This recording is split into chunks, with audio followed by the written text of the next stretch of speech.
오늘은 특별히 결혼 30년 차 부부의 이야기를 나눠볼까 합니다. 인생은 때로 우리에게 예상치 못한 순간들을 선물합니다. 그리고 그 순간들은 우리의 삶을 완전히 바꿔놓기도 하죠.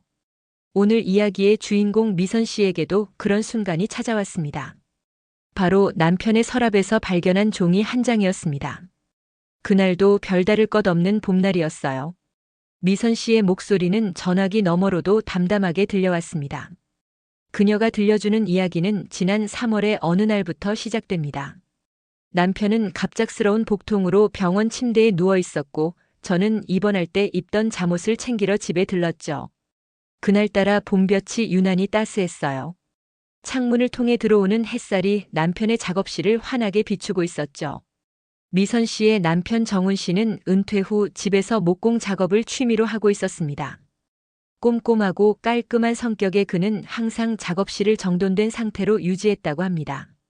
그의 작업실은 늘 정돈돼 있었어요. 마치 그의 마음처럼요. 30년을 함께 살면서 남편은 언제나 차분하고 정리된 사람이었어요. 그런데 그날은 왠지 서랍을 한번 열어보고 싶었어요. 잠옷을 찾다가 문득 그런 생각이 든 거죠. 미선 씨는 그 순간을 이렇게 표현했습니다. 30년 결혼 생활 동안 한 번도 몰래 남편의 물건을 뒤져본 적이 없었어요. 그런데 그날은 그냥 끌렸어요.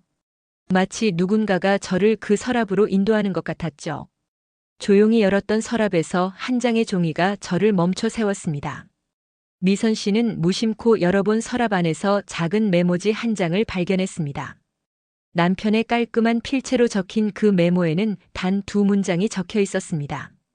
용서받을 수 있을까? 그 사람을 다시 만난다면. 순간 숨이 멎는 줄 알았어요. 심장이 빠르게 뛰기 시작했고 손이 떨렸어요. 그 사람이라니? 다시 만난다니. 누구를 말하는 걸까요? 미선 씨는 그 순간 자신의 머릿속을 스쳐 지나간 생각들을 들려주었습니다. 아무리 생각해도 전 그게 내가 모르는 여자일 거라 믿었어요. 결혼 30년 동안 우리는 크게 다툰 적도 없었고 서로를 깊이 신뢰했다고 생각했거든요. 하지만 그 순간만큼은 모든 게 의심스러웠어요. 수십 년간 쌓아온 신뢰가 한순간에 흔들릴 수 있다는 사실이 미선 씨를 괴롭혔습니다. 그녀는 그 메모를 주머니에 넣고 병원으로 돌아갔지만 남편을 대하는 마음이 복잡해졌다고 합니다. 병실에 돌아가서 남편의 얼굴을 보는데 갑자기 낯설게 느껴졌어요. 30년을 함께 살았는데 정말 그를 알고 있는 걸까? 남편은 평범하게 웃으며 저를 맞았지만 저는 내내 그 메모의 내용이 머릿속을 떠나지 않았어요. 며칠을 잠 못 이루고 결국 그의 책장을 뒤지기 시작했어요. 미선 씨는 남편이 병원에 입원해 있는 동안 집에서 혼자 불안한 나날을 보냈습니다. 잠을 이루지 못하고 식사도 제대로 하지 못했다고 합니다. 가끔 잠이 들면 악몽을 꿨어요. 남편이 낯선 여자와 함께 있는 꿈이었죠. 결혼 생활 내내 한 번도 의심해 본 적 없었는데 이제 와서 이런 생각을 하게 된다는 게 참 부끄러웠어요. 하지만 그 메모의 내용이 자꾸만 머릿속을 맴돌았죠. 결국 미선 씨는 용기를 내어 남편의 물건들을 살펴보기로 결심했습니다. 평소에는 감히 열어보지 못했던 서류함과 책장을 하나씩 뒤지기 시작했습니다. 저도 믿기지 않았어요.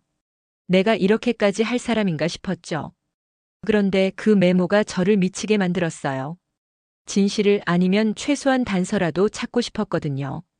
그녀는 남편의 사무실 구석에 있던 낡은 상자를 발견했습니다. 그동안 한 번도 본 적 없던 상자였습니다. 낡은 상자 하나를 꺼냈고 그 안엔 오래된 편지와 종이들이 있었어요. 손이 떨려서 상자를 떨어뜨릴 뻔했어요. 이제 진실을 알게 될 거라는 두려움과 알아야만 한다는 절박함이 동시에 밀려왔죠. 편지 속 이름은 머리요. 상자 안에는 여러 편지들과 사진, 그리고 영수증들이 있었습니다. 미선 씨는 천천히 그것들을 하나씩 살펴보기 시작했습니다. 처음에는 이해가 안 됐어요. 편지들은 모두 영어로 쓰여 있었고 머리어라는 이름이 반복해서 등장했죠. 사진에는 라틴계로 보이는 어린 소녀가 있었어요. 점점 나이를 먹어가는 모습이 여러 장 있었죠. 미선 씨는 곧 그것이 무엇인지 깨달았습니다. 남편이 25년 전 후원하던 아이의 이름이었어요. 국제 아동 후원 단체를 통해서요. 그런데 어느 날 갑자기 중단된 그 후원. 남편이 그런 일을 했었다는 것도 처음 알았어요. 미선 씨는 편지들을 읽어나가며 남편이 그 소녀와 몇 년간 편지를 주고받았음을 알게 되었습니다. 남편은 소녀의 학업과 생활에 깊은 관심을 보였고 그녀의 꿈을 응원했다고 합니다. 그런데 어느 순간부터 편지가 끊겼어요. 마지막 편지는 남편이 그 아이에게 쓴 편지였는데 보내지 않은 채 상자에 담겨 있었죠. 그 아이에게 보내려던 마지막 편지에는 이런 말이 적혀 있었습니다. 내가 널 잊은 게 아니야. 너무 부족했던 내가 너를 포기한 거야. 미선 씨는 그제야 조금 안심했다고 합니다. 아, 그 사람은 후원을 끊은 아이였구나. 죄책감이었구나. 이렇게 생각하니 마음이 조금 놓였어요. 하지만 왜 남편이 그 후원을 갑자기 중단했는지, 그리고 왜 그 일을 저에게 한 번도 말하지 않았는지는 여전히 의문이었죠. 병실에 다시 찾아가 조심스레 그 종이를 내밀었어요. 미선 씨는 용기를 내어 남편에게 진실을 물어보기로 결심했습니다.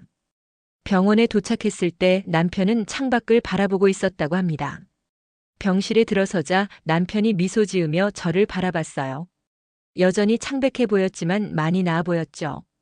침대 옆에 앉아 한참을 일상적인 대화를 나눴어요. 날씨가 어떤지, 집은 괜찮은지, 그런 이야기들요.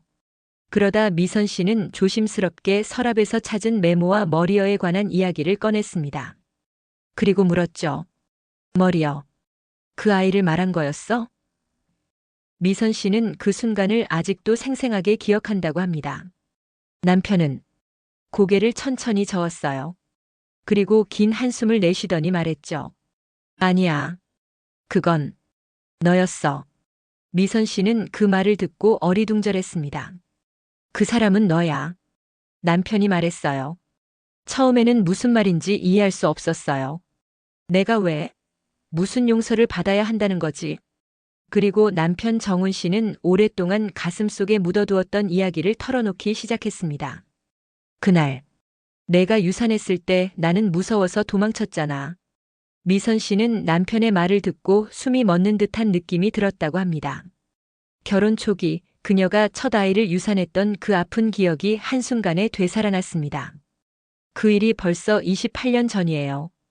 우리가 결혼하고 2년째 되던 해였죠. 저는 첫 아이를 가졌고 모두가 기뻐했어요. 특히 남편은 정말 행복해 보였죠. 그런데 임신 5개월 차에 갑자기 출혈이 시작됐고 결국 아이를 잃었어요. 미선 씨는 그 당시를 회상하며 목소리가 떨렸습니다. 그날 남편은 병원에서 검사 결과를 기다리다가 어디론가 사라졌어요.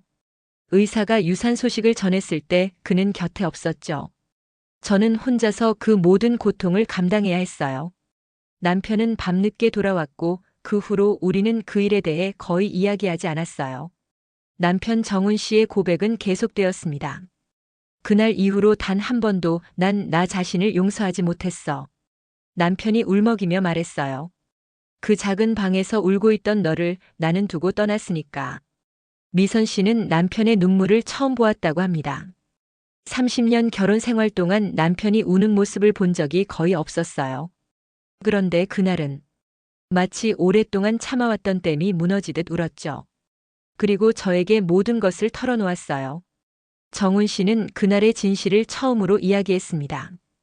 의사가 검사 결과를 알려주기 전 난 이미 느꼈어. 뭔가 크게 잘못되었다는 걸.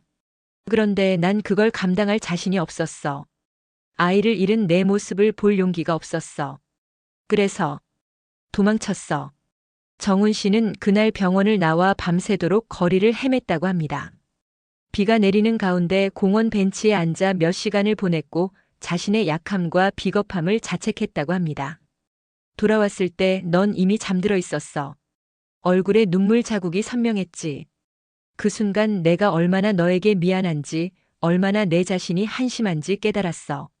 남편은 그 일 이후 자신이 어떻게 살아왔는지도 말했습니다. 그 후로 나는 내게 최고의 남편이 되려고 노력했어.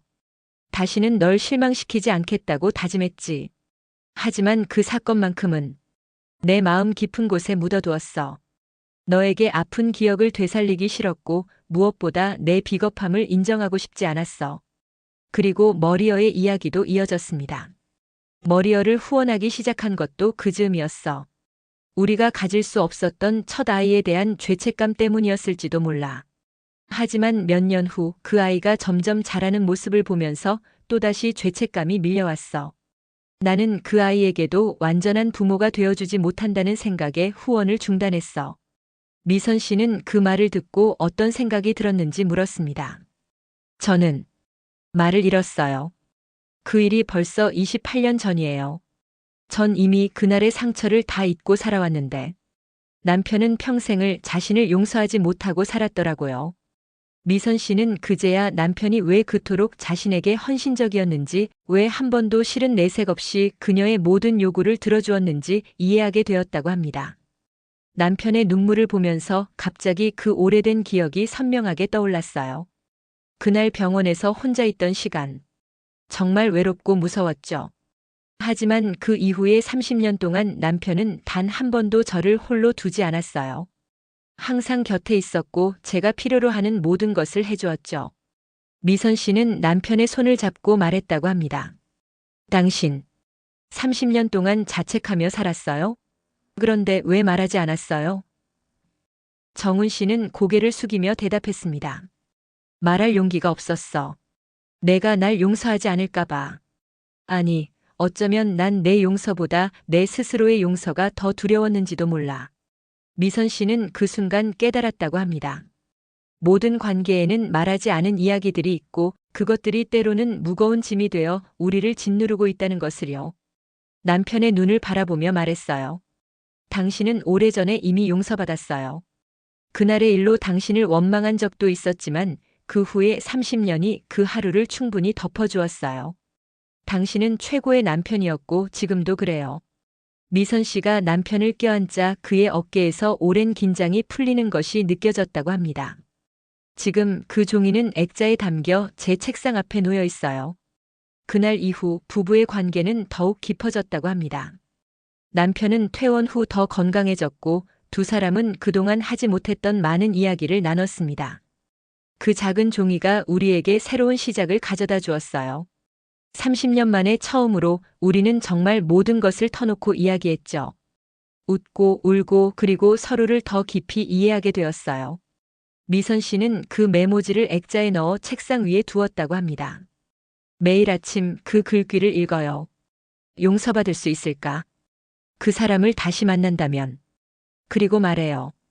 당신은 오래전에 이미 용서받았다고. 미선 씨는 이 경험을 통해 깨달은 점을 이렇게 말했습니다. 우리는 같은 지붕 아래 살면서도 때로는 서로의 마음속 깊은 곳을 보지 못해요. 특히 오랜 세월을 함께한 부부일수록 말하지 않아도 다 안다고 생각하죠. 하지만 정말 중요한 것들은 때로 말로 표현해야 해요. 그래야 서로의 상처가 치유될 수 있으니까요. 여러분, 미선 씨의 이야기를 들으면서 어떤 생각이 드셨나요? 함께 살아가는 사람들 사이에서도 말하지 못한 비밀들, 용서받지 못한 상처들이 있을 수 있습니다. 때로는 우리가 잊었다고 생각하는 일들이 상대방의 마음속에는 여전히 깊은 상처로 남아있을 수도 있죠. 진정한 관계는 완벽함이 아니라 서로의 불완전함을 이해하고 용서하는 것에서 시작됩니다. 오늘 여러분의 마음속에 있는 말하지 못한 이야기는 무엇인가요? 혹은 여러분이 아직 용서하지 못한 누군가가 있나요? 미선 씨와 정훈 씨의 이야기가 여러분에게 작은 용기가 되길 바랍니다. 때로는 가장 아픈 진실을 마주할 때 가장 깊은 치유가 시작됩니다. 다음 시간에도 여러분의 이야기로 찾아뵙겠습니다. 고맙습니다.